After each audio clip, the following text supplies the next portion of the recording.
The battle between the government of Kenya and Jimmi Wanjigi, indeed the harassment of Jimmi Wanjigi by the government, I think that's a better way of putting it, has been taken a notch higher. And as I make this recording this morning, March 5th, Monday, March 5th, 2018, Jimmi Wanjigi's dad, Maina Wanjigi, is scheduled to appear before a Nyeri court, charged with negligence and leaving his licensed gun unattended to. Okay, you know, a gun is a very dangerous, lethal weapon, and therefore legally it should be taken care of. You should look for a safe, put it in a safe place. It should never be left lying around. Okay, so Jimmi Wanjigi's dad is being charged with that. Now, the Mzee told the press that actually surprised, because the gun was taken from him when he was at his son's house. Okay? Now, you remember the time the police raided Jimmi Wanjigi's Muthaiga home, late last year. Okay? The old man heard that his son was in trouble. He lives in Karen. And he rushed to Muthaiga. And apparently went there with his gun. Because this is an old man. He hears this trouble. So when you're going to attend to trouble, you go prepared for anything. So the man carried his gun. And apparently in his son's house, he has a room where he normally spends the night. I mean, when he's not able to get back home, he has a room within his son's palatial home where he sleeps. And so this is where he put his licensed firearm, which he says he has had for over 50 years. What? 50 years, imagine. And, this is where he put it. And then the cops came in, they were searching and ransacking the whole house, and they found the gun. And they actually took it away from the bedroom of Jimmi Wanjigi's dad. And so the old man was shocked when he was presented with the summons to appear in court, to answer to those charges. Oh boy. Oh boy. Now, as I said earlier, in another recording, this Jimmi Wanjigi case is very deep. This Jimmi Wanjigi drama is extremely deep, and there's much more below the surface than what we see and what we're treated to. There's a story.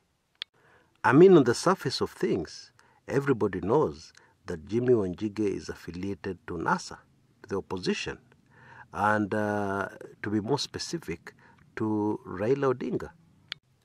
Now, apparently these are enemies of the state, and therefore he has to bear the brunt of being associated to the wrong side. And to make matters worse, he belongs to the House of Mumbi, and therefore this apparently angers the government even more, because most of those in the House of Mumbi are with the government, are with the current government. So how do you end up in the opposition? Okay?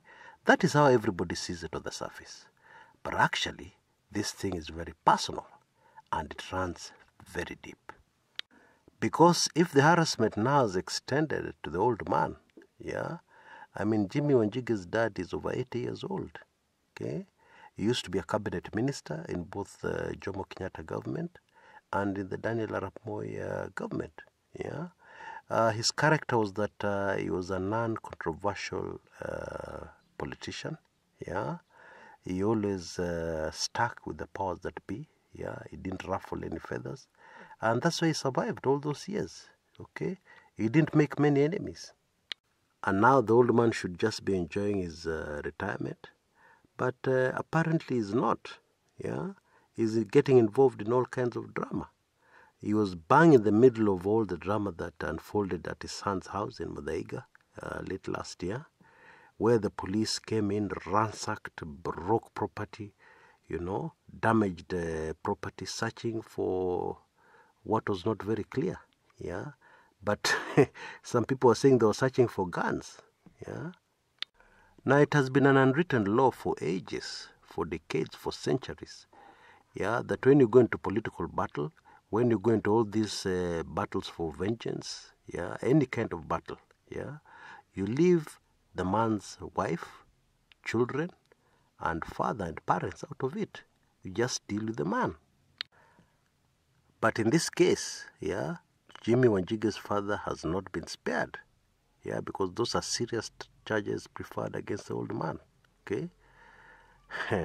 But this is further evidence that this thing is personal. Okay?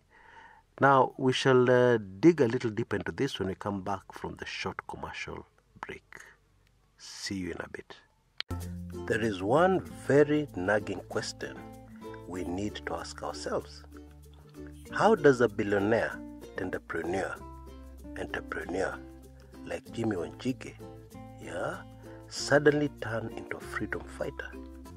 What has transformed this man from a wheeler dealer to one of the most visible freedom fighters for a better Kenya today? What is it? Actually, there's a mystery. Things don't happen by accident. There's an explanation. There are details, very sensitive details, which explain everything very neatly so that you understand Jimmi Wanjigi better, so that you understand Jimmi Wanjigi, the freedom fighter, better, and what his motivation really is, what has turned him from what he was to what he is today. Now, all that information is in my latest Club 1999 recording. Become a member of Club 1999 now. The cost is on your screen right now. All you need to do is to send an email, a blank email, to the email address you also see on your screens right now, and you'll be a member within no time, because that email will give you an automated response that will give you payment instructions of what you need to do.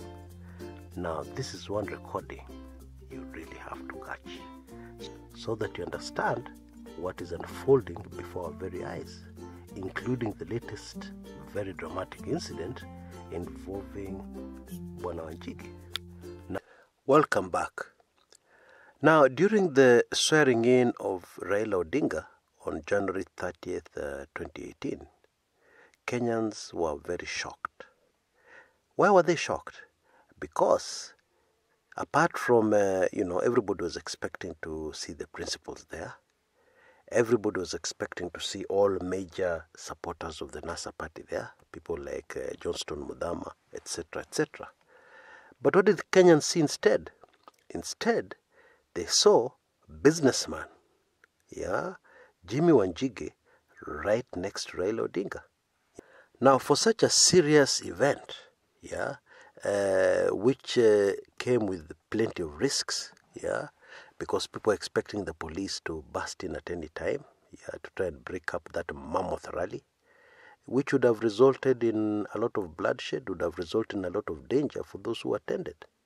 Indeed, those who did not attend, it is clear, chickened out. And they did not chicken out without reason. Actually, Uhuru Park on January 30th, 2018 was a very dangerous place to be in. And so those who are there were really the brave of the brave, and that is the truth. So it was very strange for a man like billionaire Jimmi Wanjigi, who is a wheeler dealer, a businessman, to appear at such an event. For many people, it painted the businessman in completely new light. Because previously people knew this a staunch supporter of Raila, but everybody knew this a businessman. And therefore it was expected when push came to shove, when danger came calling, the businessman would behave like any other businessman would and distance themselves from any danger. Okay? But surprise, surprise, Jimmi Wanjigi was there. Of course, we had heard rumors for a long time, and indeed this information I was able to verify. But initially it had come out as rumors that one of the people really pushing Baba to be sworn in was Jimmi Wanjigi. Okay, and many people found that strange. But his attendance at Uhuru Park proved that, this is not the person you think he is. He's actually prepared to take those risks on behalf of the cause. Now, of course, this is very strange. Why? Because businessmen are known to be cautious. And indeed, a entrepreneur like Jimmi Wanjigi is the kind of person who avoids controversy and avoids any form of radicalism. Indeed, the only radicalism these people normally have is a radicalism to make money. And the way you do that is by staying away from controversy. And of course, the smart thing to do is to avoid unnecessary risks, that would put your own life in danger. So what happened to Jimmi Wanjigi? What is really going on here? How does somebody like Jimmi Wanjigi, who's been known to have made billions from government contracts, suddenly turn into that kind of radical who is seen right next to Raila Odinga? Indeed, it turns out to be one of the most visible personalities and visible faces in the fight for a better Kenya. What happened to the man? Well, as the Luya tell us, windu vichenjanga, things change, and in this life, you never know what tomorrow will bring. Tomorrow could be a whole different ballgame. Tomorrow could change your life in such a way that you have no option but to have a changed character. A changed character that is so changed that it's completely unrecognizable to those who have known you in the past. And this is precisely the case with Jimmi Wanjigi. Anyway, my hope and prayer is that they don't harass the old man too much. Wacha mzee apumzike. Wachana na mzee. Until next time, this is Kshs Kumekucha.